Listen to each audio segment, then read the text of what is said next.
Hello student, good morning. मैं राजकुमार यादव संस्कार international school से। आज हम लोग डिफ्रेंशिएशन में थोड़ा बहुत जो पहले देख चुके हैं उसका रिवीजन करेंगे। सबसे पहले हम लोग देख लेते हैं कि डिफ्रेंशिएशन का मतलब क्या होता है।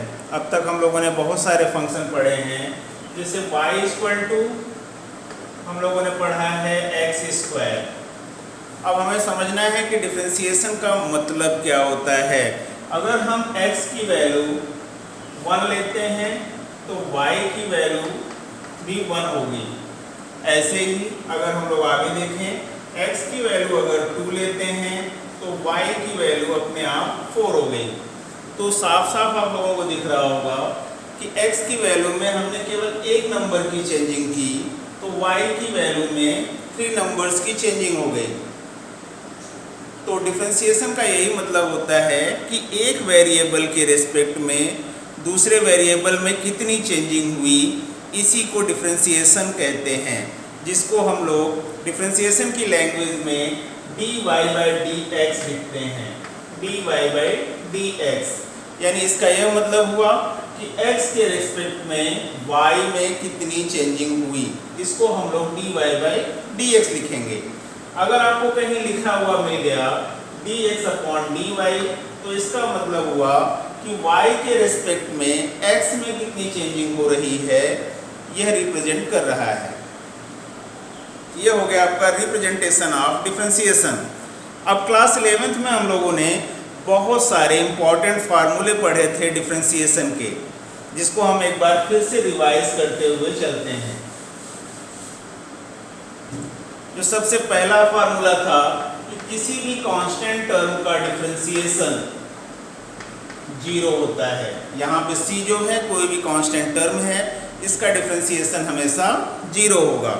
जैसे अगर कोई हम एग्जांपल ले लें, d बाई dx 2 दिया है, तो इसका डिफरेंशिएशन जब भी करेंगे तो इसकी वैल्यू हमेशा 0 आएगी। दूसरा फार्मूला था हमारे पास d by dx x power n के फॉर्म में अगर हमारा कोई क्वेश्चन दिया गया है तो इसका डिफरेंशिएशन होता है nx पावर n माइनस 1।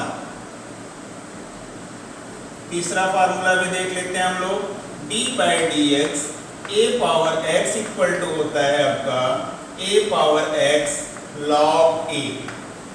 यह दोनों फार्मूले बहुत ही इंपॉर्टेंट होते हैं और हर स्टूडेंट इन दोनों फार्मूलों में कंफ्यूज होता है।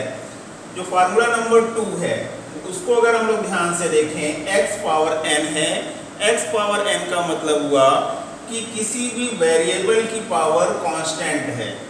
लेकिन फार्मूला नंबर 3 में अगर हम लोग ध्यान से देखें तो a पावर x दिया गया है, यानी किसी भी कांस्टेंट की पावर वेरिएबल है।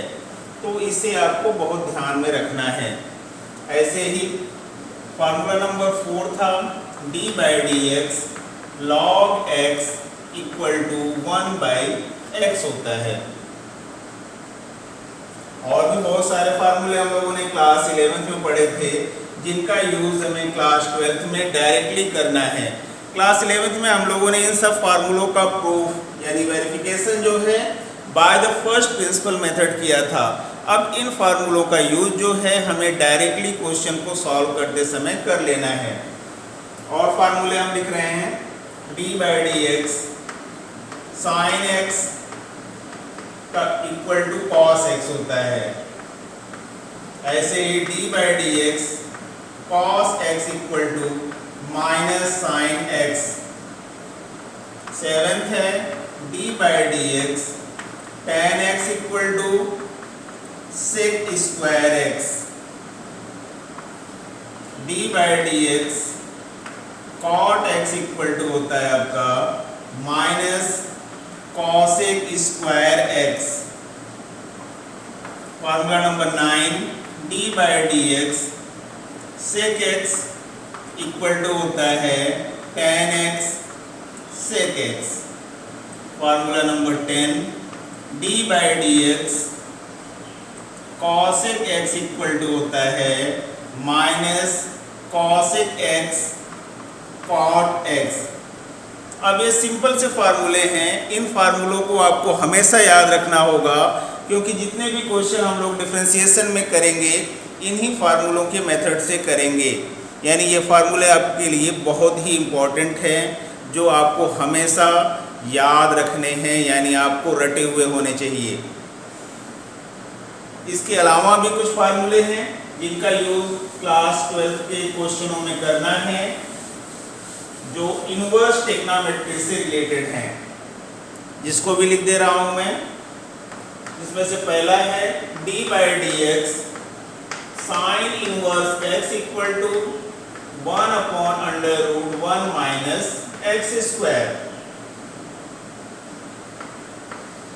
d/dx cos inverse x equal to -1/√1 minus x square. इन दोनों फार्मूलों को याद करने का भी सबसे सिंपल तरीका है। तो देखो वैल्यू हमारे सेम है, केवल यहाँ पे प्लस है और यहाँ पर माइनस हो गया है। इसी तरह से आगे भी d/dx tan inverse x equal to 1/1 plus x square होगा। ऐसे ही अगर हमें कॉट के लिए करना है, यानी कॉट इनवर्स x लिखना है, तो वैल्यू आपकी वही रहेगी 1/1 प्लस एक्स स्क्वायर, केवल साइन माइनस का हो गया। Next d/dx sec inverse x equal to होगा आपका 1/x √x² माइनस 1,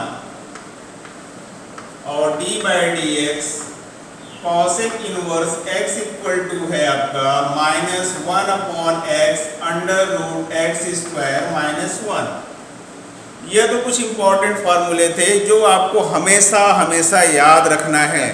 बिना इन फार्मूलों को याद किए आप डिफरेंशिएशन का कोई भी क्वेश्चन आसानी से सॉल्व नहीं कर सकते।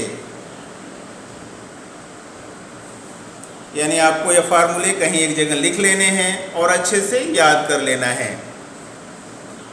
इसके बाद कुछ डिफरेंशिएशन के मेथड होते हैं जिसको हम लोग देखेंगे, जिसमें से पहला मेथड होता है प्रोडक्ट मेथड।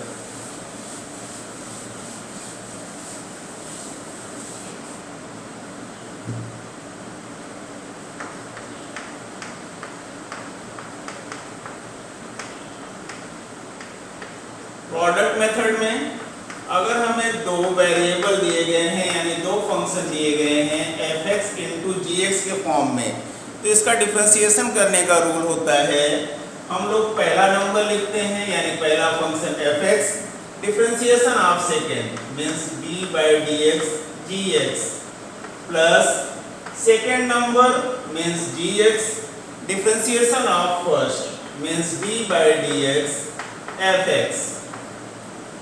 इसे हम प्रोडक्ट रूल कहते हैं, जिसको हम एक सिंपल सा एग्जांपल ले लेते हैं, उसके थ्रू करते हैं इसको।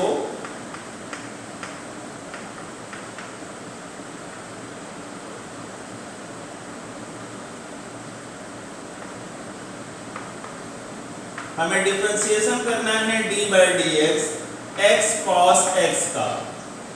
यहाँ पर दोनों वेरिएबल हैं, x एक दूसरा फंक्शन है, cos x एक दूसरा फंक्शन है, इनके बीच में मल्टीप्लिकेशन का साइन है और हमें इसे प्रोडक्ट रूल से या प्रोडक्ट मेथड से ही डिफरेंशिएशन करना है।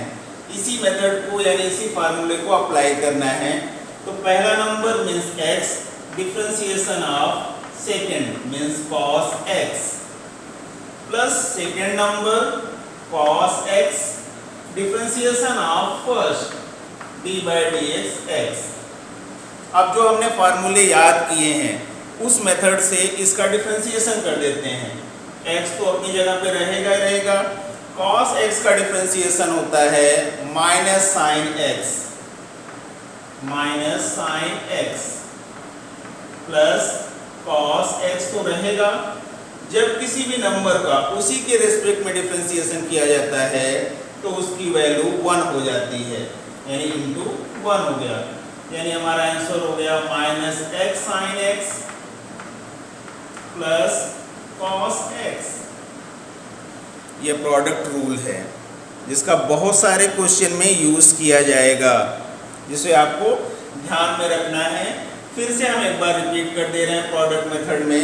प्रोडक्ट मेथड में ये ध्यान में रखना है कि हमारे पास दो फंक्शन होने चाहिए, यानी दो वेरिएबल होने चाहिए और उनके बीच में साइन इनटू का होगा, तभी हम प्रोडक्ट रूल अप्लाई करेंगे। और इसका डिफरेंशिएशन करने का रूल है पहला number differentiation of second plus second number differentiation of first. ये सबसे सिंपल मेथड है।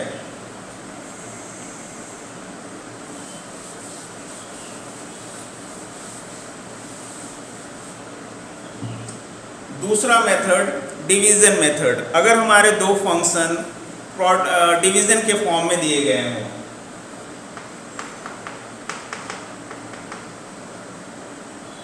डिवीजन मेथड यानी अब हमारा कोई फंक्शन इस तरह से दिया गया हो, fx अपॉन gx के फॉर्म में दिया गया हो, तो उसके लिए भी एक सिंपल सा फार्मूला होता है, denominator means gx, differentiation of numerator means fx, minus numerator differentiation of denominator means gx upon denominator का स्क्वायर। ये डिवीजन रूल का फॉर्मूला है।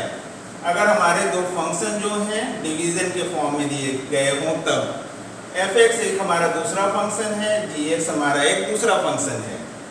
अगर वो डिवीजन के फॉर्म में दिया गया है तो उसका फॉर्मूला है denominator differentiation of numerator minus numerator differentiation of denominator upon denominator का स्क्वायर। अब इसको भी हम लोग एक सिंपल से एग्जांपल से एक बार समझ लेते हैं। अगर हमारे पास कोई क्वेश्चन दिया हो x upon cos x, x हमारा दूसरा फंक्शन है जो fx की जगह पर है, cos x हमारा दूसरा फंक्शन है जो gx की जगह पर दिया गया है। हमें इस फार्मूले से इसको सॉल्व करना है, यानी डिफरेंशिएट करना है। तो इस मेथड को अगर अप्लाई करेंगे तो cos x d by D x x minus x d by D x cos x upon cos x का होल स्क्वायर।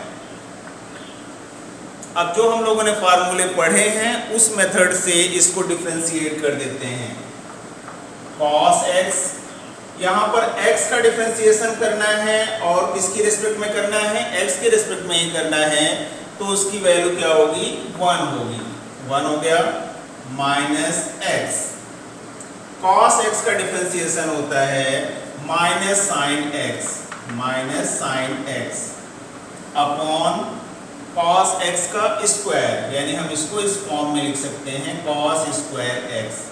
अब इसको हम थोड़ा सा सॉल्व करके लिख दें, cos x minus minus plus हो गया x sin x upon cos square x। ये दो इम्पोर्टेंट मेथड थे जिनका करीब करीब हर क्वेश्चन में यूज़ करना होगा। पहला मेथड था प्रोडक्ट मेथड, दूसरा मेथड था डिवीज़न मेथड।